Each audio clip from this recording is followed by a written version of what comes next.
afternoon, students. Welcome to another session of our online classes. कल हमने conjunctions जो है वो कंप्लीट कर लिया था. कल हमने सबऑर्डिनेटिंग कंजंक्शंस किए थे और आई होप कि आपको कंजंक्शंस जो हैं वो अब समझ में अच्छे से आगे होंगे. कोऑर्डिनेटिंग कंजंक्शंस क्या होते हैं, सबऑर्डिनेटिंग कंजंक्शंस क्या होते हैं, ये आपको समझ आ गया होगा. आज जो हम करने वाले हैं वो हैं प्रीपोजिशंस. प्रीपोजिशंस, ठीक है. और ये आप याद रखें कि ये दोनों क्लासेस यानी 11th और 12th दोनों के लिए ही इम्पॉर्टेंट है और दोनों के ही सिलेबस में इंक्लूडेड है, ठीक है. प्रीपोजिशंस क्या होते हैं आपने इससे पहले पढ़ा भी होगा, क्योंकि ये हम पढ़ते हैं पार्ट्स ऑफ स्पीच में.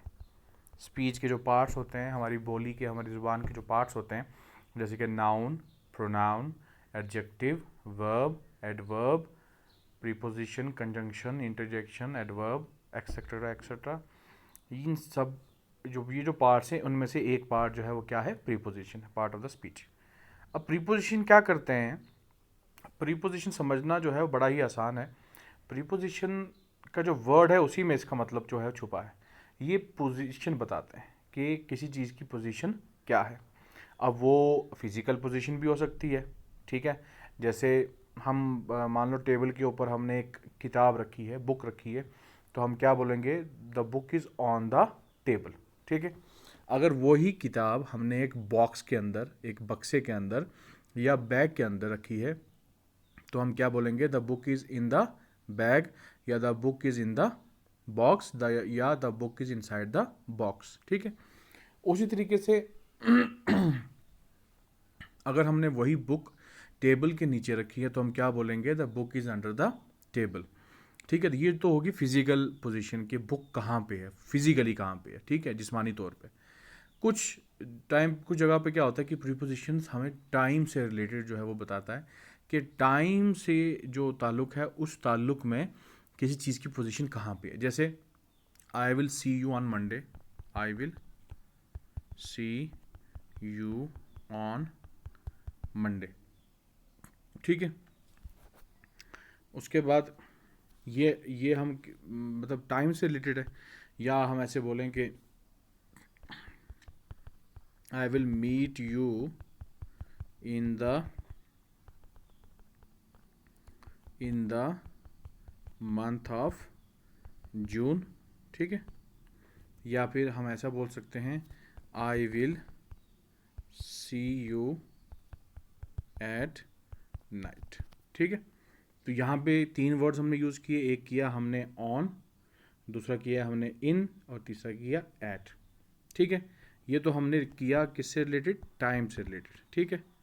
किससे, ये हमने किया टाइम से रिलेटेड, ठीक है. अच्छा अच्छा.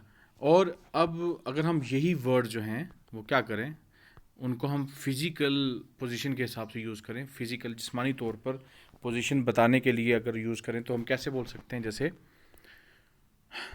हमने अभी किया, the book is on the table, the book is on the table, ठीक है. बुक कहाँ पे है, टेबल के ऊपर है. उसके बाद हमने पहले किया कि हमने सिर्फ बोला था इसमें, the book is in the box, in the box कर लेते हैं, इन द बॉक्स, क्योंकि हमने ऊपर भी इन किया, ठीक है. और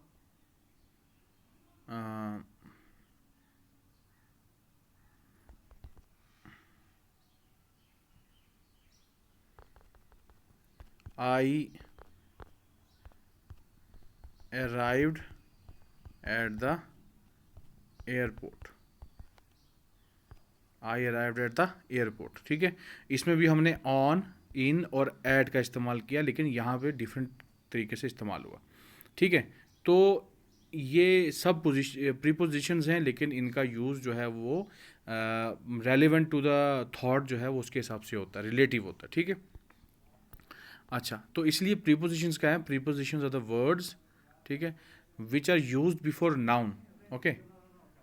or sometimes gerund verbs, and they show the position or they show the relation between the two words, between the noun and the other word.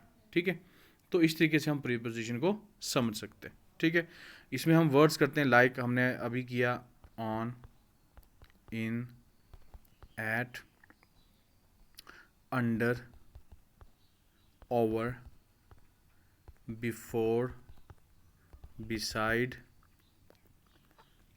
next, inside, outside, और inside, outside, out of. ठीक है, with, उसके बाद beside हमारा हो गया above. ठीक है, बिलो, उसके बाद अबव हो गया, बिलो हो गया, हाँ, डाउन, अप, उसके बाद ऐसे बहुत सारे वर्ड्स हैं, लगभग 150 जो हैं वो प्रीपोजिशंस हमारे इंग्लिश में हैं. ठीक है, ऑफ, ऑफ भी एक प्रीपोजिशन है. ठीक है, तो ये प्रीपोजिशंस हैं इंपॉर्टेंट जो हमने करने हैं. ठीक है, एट, अंडर, अबव, अंडर पहले हो गया, नहीं अंडर नहीं हुआ, under, our, before, beside, next, inside, outside, out of, with, above, below, down, up, of. ठीक है, ऑन का तो हमने देख लिया, जैसे कि ऑन क्या था. आज हम प्रीपोजिशन की सिर्फ इंट्रोडक्शन ही करेंगे, थोड़ा एक एक सेंटेंस इनके कर लेंगे और फिर हम कल जो है वो इसको थोड़ा डिटेल से और पढ़ेंगे. ठीक है, ऑन जैसे the book is on the table. ठीक है, इनका द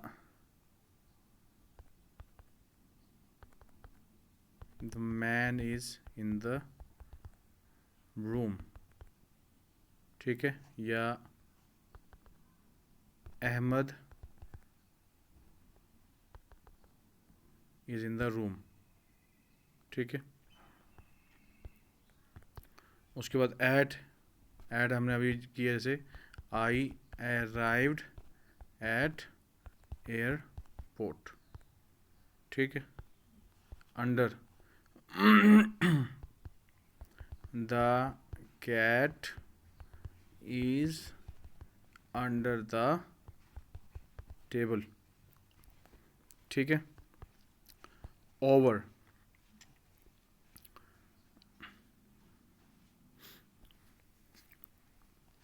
ओवर हो गया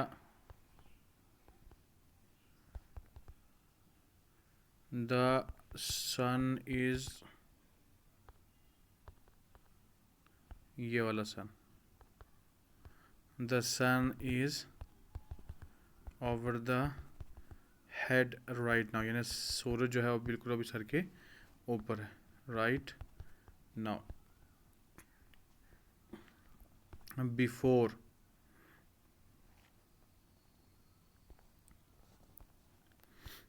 बिफोर, बिफोर आ गया I met Ahmad before I met you. या फिर उससे भी बेटर हमारे पास हो सकता है I am standing before you, मैं आपके सामने खड़ा हूँ. Beside, I am walking beside you, मैं आपके साथ चल रहा हूँ. Next, this is the next exit, ये आगे अगला जो है दरवाज़ा है निकलने के लिए बाहर. ठीक है, inside, I am inside my room, मैं अपने रूम के अंदर हूँ. आउटसाइड, या आई एम इनसाइड की जगह लिख सकते हैं I went inside my room. Outside के लिए इसी को यूज़ कर लेते हैं, I went outside my house, यानी मैं अपने घर से बाहर की तरफ निकला। Out of, I am out of T.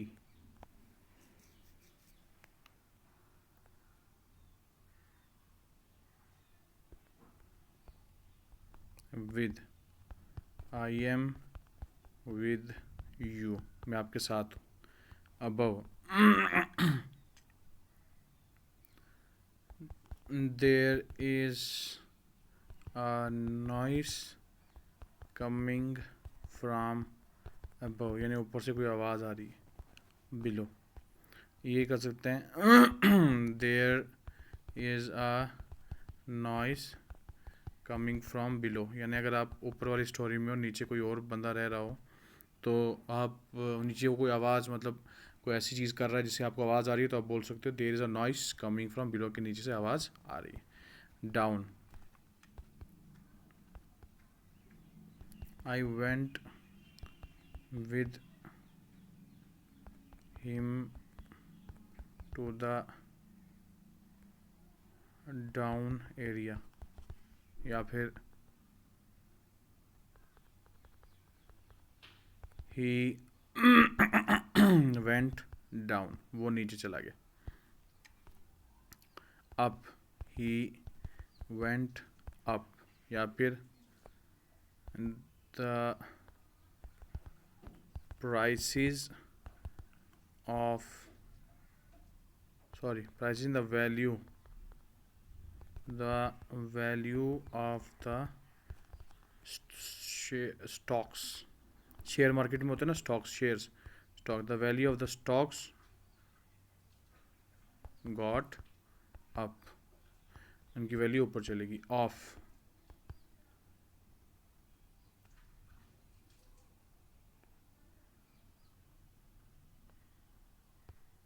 I should tell you of this matter, मुझे इस बारे में आपको बताना चाहिए। या उससे भी बेटर है, I am a friend of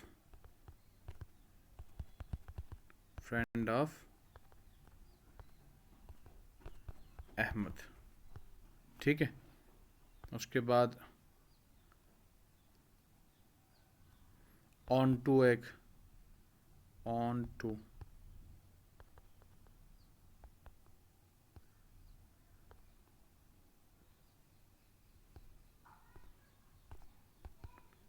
I jumped onto the other branch of the tree, मैंने ट्री की दूसरी ब्रांच पे जंप किया, ठीक है। तो ये कुछ प्रीपोजिशंस हैं, कुछ ही हैं, ये आपने बात याद रखनी है कि लगभग हमारे पास कितने, लगभग 150 prepositions are there, 150 prepositions are there, ठीक है। अब ऐसा है कि हमें सब याद तो नहीं हो सकते, लेकिन जो मेन मेन है, इंपॉर्टेंट हैं, वो तो हम आराम से याद कर सकते हैं, और याद क्या, हम उनको आराम से यूज़ कर सकते हैं, ठीक है। इंग्लिश हम इसलिए पढ़ते हैं ताकि हमें इंग्लिश लिखना, बोलना, सुनना, समझना जो है वो आए, और यही हमने प्रैक्टिस करना है कि हमें ये प्रीपोजिशंस जो हैं ये लिखना जो है वो पता हो कैसे लिखे जाती है प्रीपोजिशंस, और जब अगर हम उनको पढ़ें तो उनको हम समझ सकें, और अगर कहीं बोलना चाहें तो बोल सकें। ये दोनों ही क्लासेस 11th एंड 12th दोनों के लिए ही बहुत ही ज़्यादा इंपॉर्टेंट है, ठीक है। यही टाइम है इनको सही से पढ़ने का, इसके बाद शायद आपको इनको पढ़ने का मौका दोबारा नहीं मिले, ठीक है। तो आज के लिए इतना ही, अल्लाह हाफिज़।